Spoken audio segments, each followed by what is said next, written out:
Okay, good morning, everybody. Thanks so much for joining me this morning. And as usual, folks, if you've got any questions, please send them our way. It's always nice to interact with you all.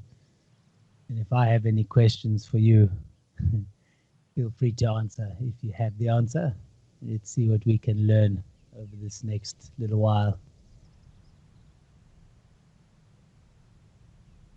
I'm not sure if you've been watching the cameras ready this morning. But one thing's for sure, it seems that the stormy weather has carried on. So I thought we would start here at Cat Eye Pan, just taking a look at the beautiful scenery, incredible contrasts of color that the summer season has brought. And you're just going to keep following to the left here, just in case we see something before we move on to another camera. But that's a wonderful dark sky, a summer storm. The more rain we get now, the better for the other end of summer and going into the winter, the dry months. It's a really important part of the whole natural system, rainfall, that is. In fact, it's probably the most vital part of the system. So the environment we're looking at is loving it.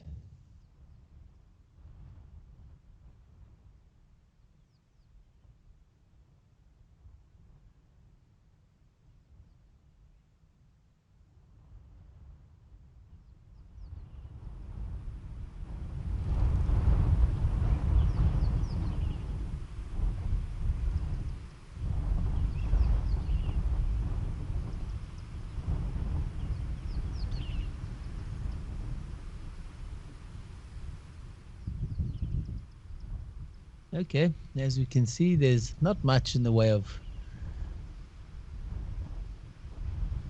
wildlife that we can see. I'm sure it's there. We'll keep watching the cam, see if anything pops up. But in the meantime, I'd like to cross over to the northeastern side of the country. It's quite far away. Let's see what's happening here at Tembe. There's at least one elephant bull come to say good morning. He's been standing there for a while, very, very still. It's also quite windy there, not quite as windy as Cat Eye, but you can see the trees are blowing in the wind. There you go. But he's been at the waterhole for quite some time. Ah, there's a friend. Another big bull.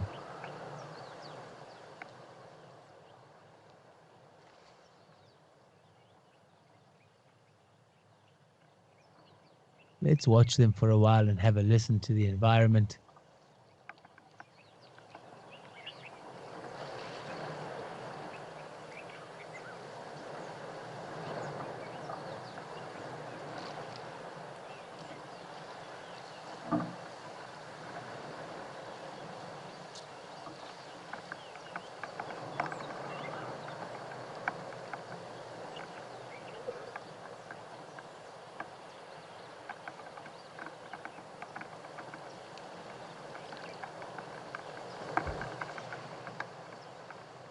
And that's a waterbuck on the other side, also enjoying a peaceful drink. Sometimes when the conditions are really good, it must be quite tricky for the antelope to get in between the elephants. And there comes an Inyala from the right hand side, all slowly coming in for quick drinks. So for the antelope and animals that rely heavily on sense of smell and sense of hearing, the wind's not a great element at all. But on the other hand, for the predators, because they rely predominantly on the sense of eyesight, they do, of course, have a really good sense of hearing and smell, but when it's dark, when it's windy and rainy, the predators definitely have the upper hand.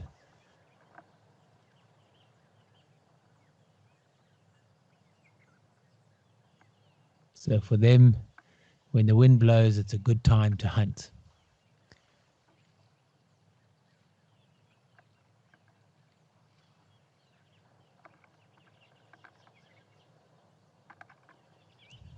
Interesting how the one on the left has not moved apart from its trunk, but he's almost taking a little rest, maybe waiting for his buddy. He's resting his trunk on his big tusks. It's not uncommon for elephants to take little rests exactly like that. So they do lie down for proper sleeps. But they can't sleep or rest for too long. They've got to keep feeding. So this is just a little nap.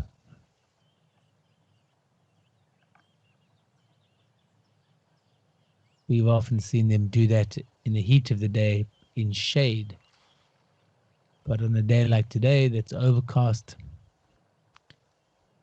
a bit breezy, there's no need to hide in the shade.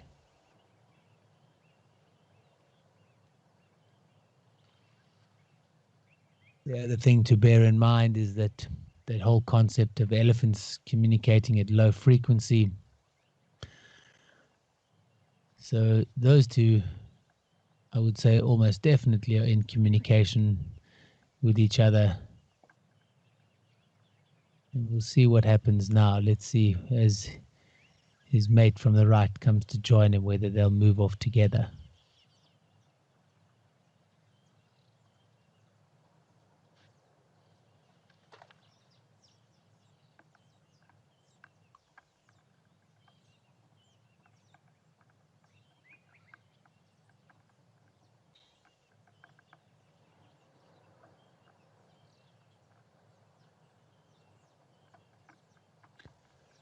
Well, certainly changed his pose.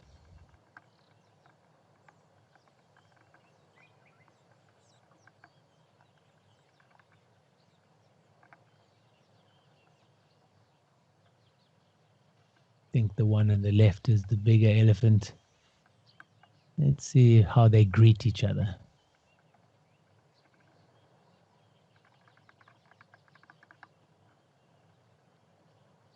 They often use their trunks to smell each other, sometimes even putting their trunks in each other's mouths.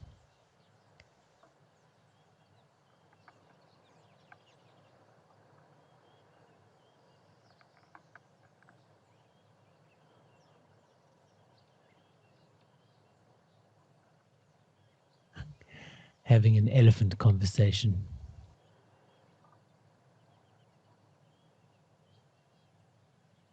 The one on the right moving his trunk around. Actually, they both are there, picking up scent.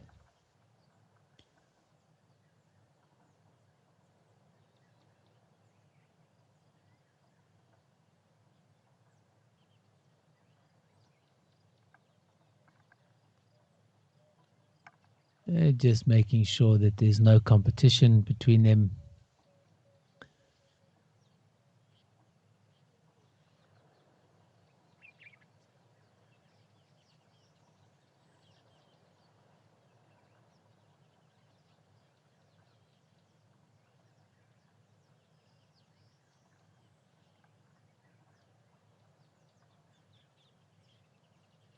Interesting. The older or bigger one has decided that it doesn't need to be walking off in the same direction, but just wanted to check who's who. Neither of them seem to be showing any sign of must, which is when elephants are on heat essentially, but they usually secrete quite heavily from their temporal glands, which is a gland just behind the eye.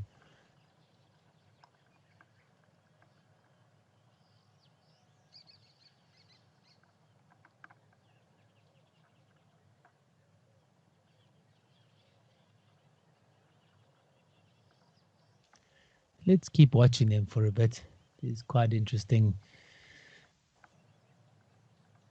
this bit of interaction.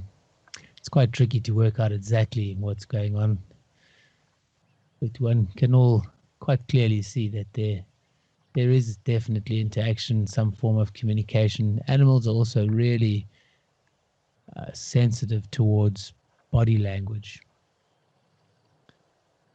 Slight changes in body angle, raising of the head, opening of the ears,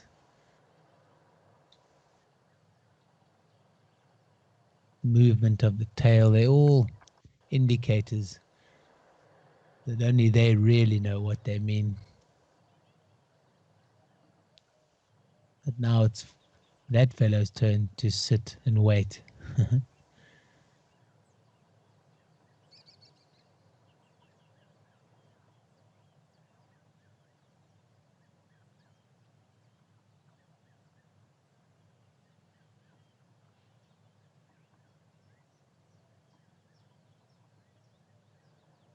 You can hear the red-chested cuckoo in the background. And every now and then a brown-hooded kingfisher gives a call.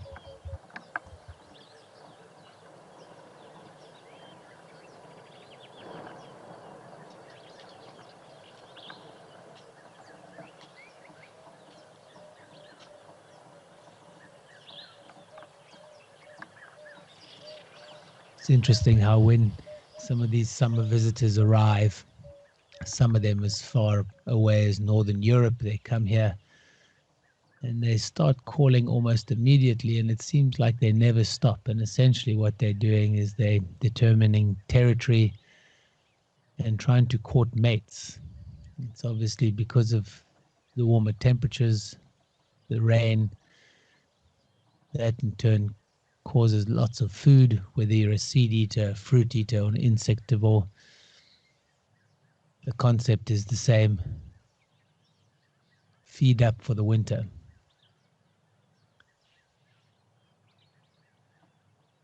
But that red-chested cuckoo, even before the sun rises, you start hearing them call.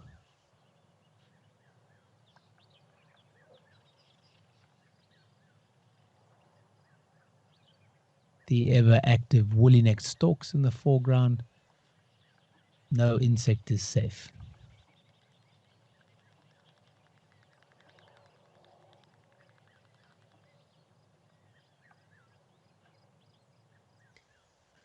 Well, they're taking their time to decide what they want to do, which is absolutely their prerogative. They got nowhere to go. It's always a wonderful thing about watching these cameras and putting our busy lives into perspective. No need to rush. I'd like to go across to Nkoropan for a different view and a different bit of activity. Here we have the knob-billed ducks, or African comb duck. That's a breeding pair, the big male on the right with that strange growth on his bill. And in the birding world, that's known as a comb.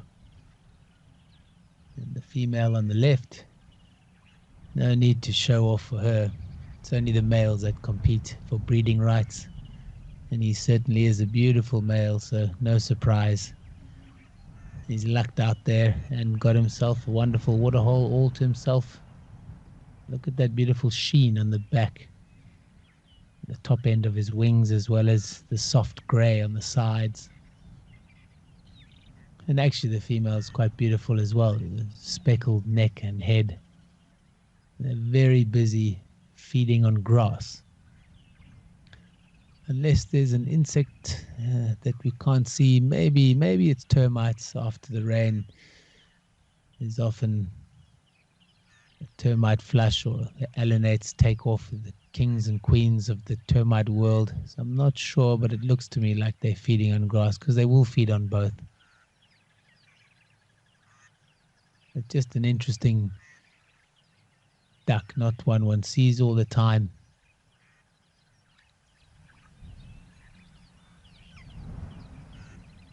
Let's see if the camera zooms in on the male again.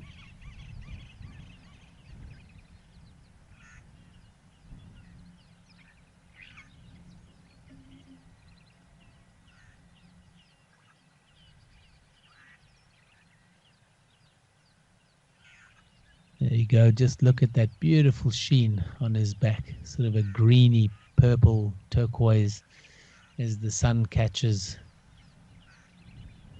the feathers. They reflect an iridescent color.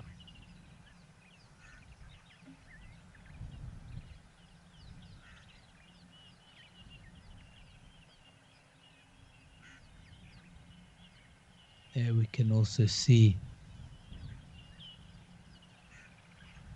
or get a better idea of what they're eating.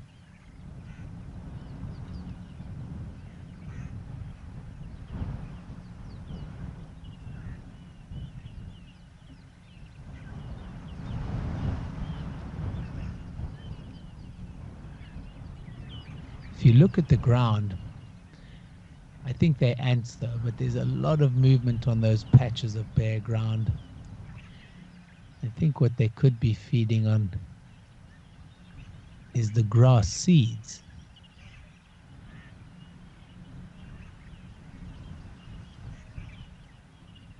So that extent of that comb on his bill, that's very much his breeding plumage. It's really big, shiny, in great condition. That's how he shows off to the females. But he really is a beautiful, beautiful bird. Look at that gray. It's a wonderful thing about color in nature. It seems to be perfect. Anyone who does any painting or you mixing colors, it's quite an art in itself to get the perfect shade.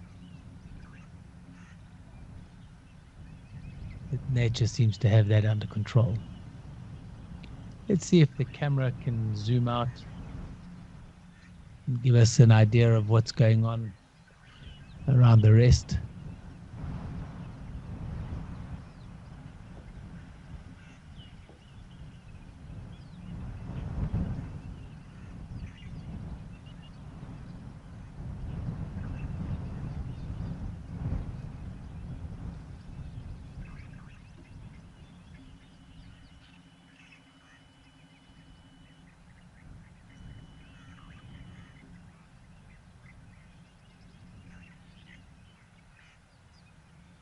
It looks like a cattle egret behind the pan there, also busy scouring the grass there, but that bird will be eating insects. They'll be looking for insects, grasshoppers, any other bugs.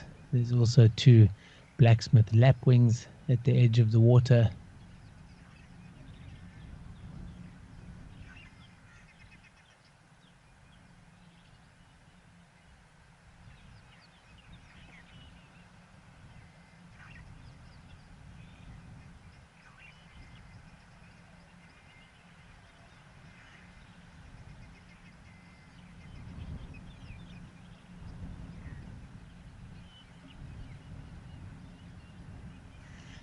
The summertime, especially as there's lots of rain this year, it's definitely a great time for birds. And I've found a clip yesterday, a highlight video, and I don't know if anyone saw it yesterday, but there's a wonderful video of these woodland kingfishers. Just have a look at this one preening itself. I'm suspecting that that's the female. Very busy preening and keeping herself looking beautiful. And shortly we have quite an interesting interaction between her and a male, apart from the fact that the colors of this shot are just incredible. Beautiful rich green and that wonderful kingfisher blue, as well as the red beak. Look at her, she's very busy making herself presentable, and it works.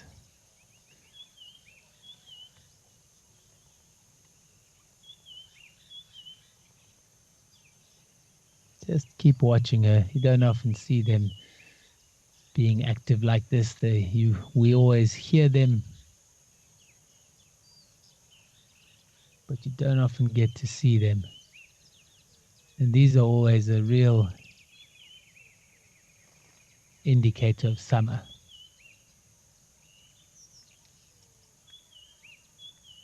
It's a pity in the clip she doesn't actually call for us, but it's a call that those of you that watch the cams on a regular basis is something we hear a lot. You can hear the white-browed scrub robin in the background.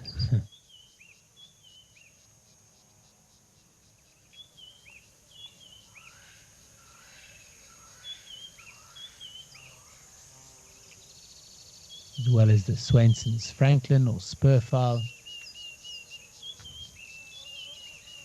Diedrich's cuckoo. As I was saying, the bird life in summer is really active, quite incredible. It's definitely a world-class birding destination, this Southern Africa. And this woodland kingfisher has not stopped all this time, just cleaning herself up.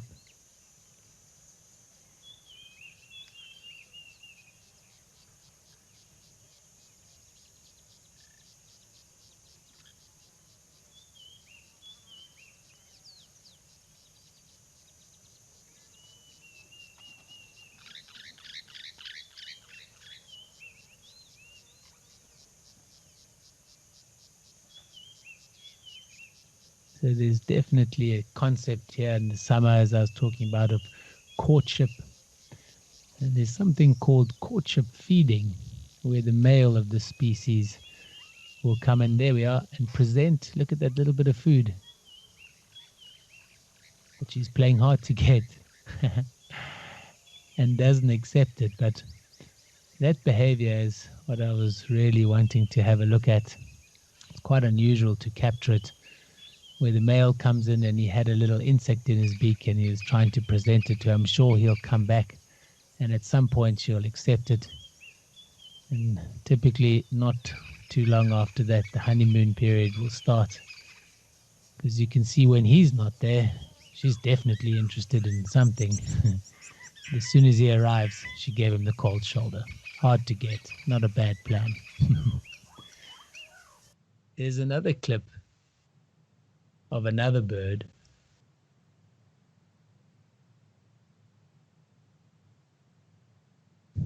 that I found the other day. Just have a look at this and have a listen. The beautiful call of a fiery-necked nightjar.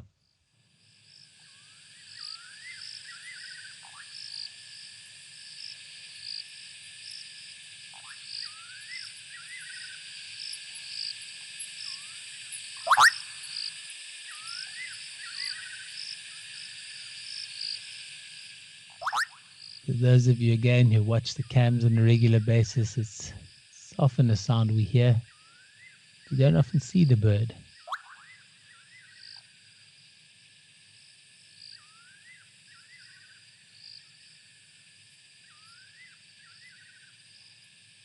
Sounds like some bubbling casinas as well. That's a frog.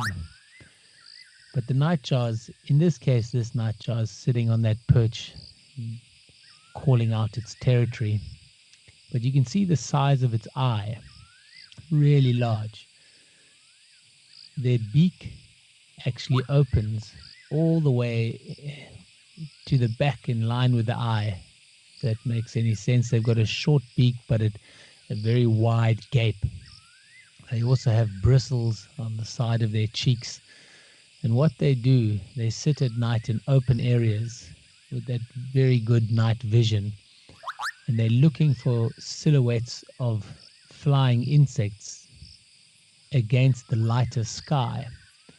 And they then fly up and open their big gape like a giant net and catch the insects throughout the evening. And very similar behavior to the frogmouth of Australia. They're quite a specialized bird, the fiery-necked nightjar.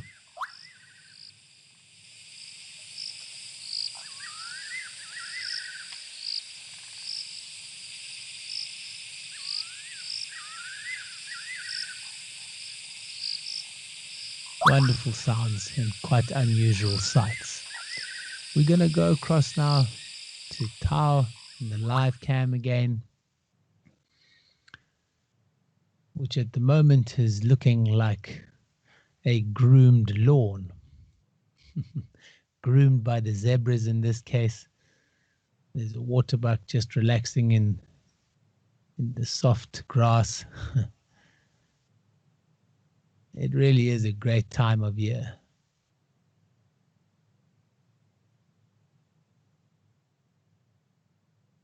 It might be one stallion chasing off the other.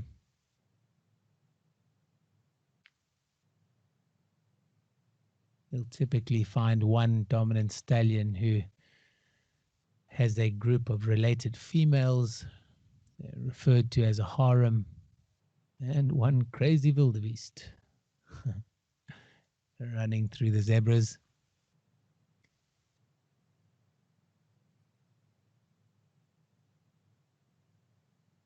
And as soon as females start showing signs of coming into estrus, the male zebras, the stallions, can have big battles to try and dominate over those groups of females. But everyone seems to be quite peaceful at the moment, enjoying the green grass, a time of plenty.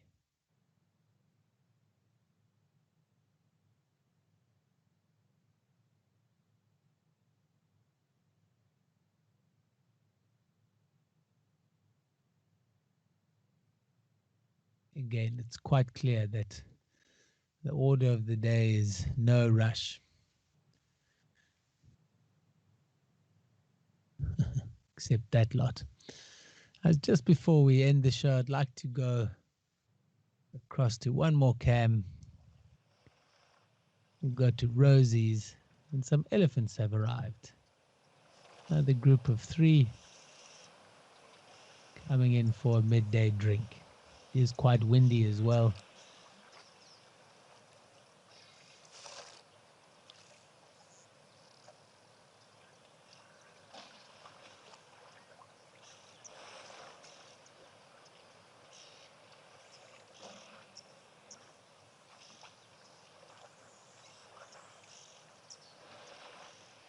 You can hear some oxpeckers in the background chirping. I wonder if there's some impalas or some other host species somewhere around. You don't often see oxpeckers on elephants. The elephants manage to swat them away with their trunk and tail. For some reason, they're one of the most intolerant of the oxpeckers. They're happy to clean themselves.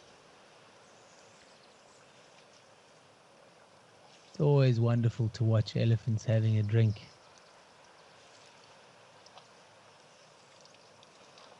And these cameras have great positions and angles. No disturbance whatsoever.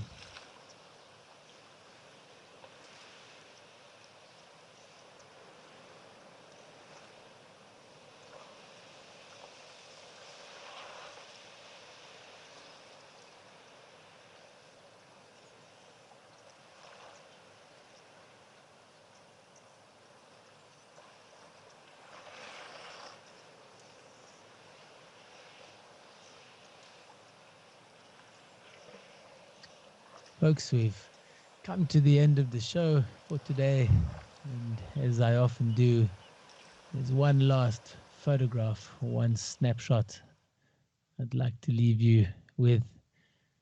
Himifa has taken a wonderful shot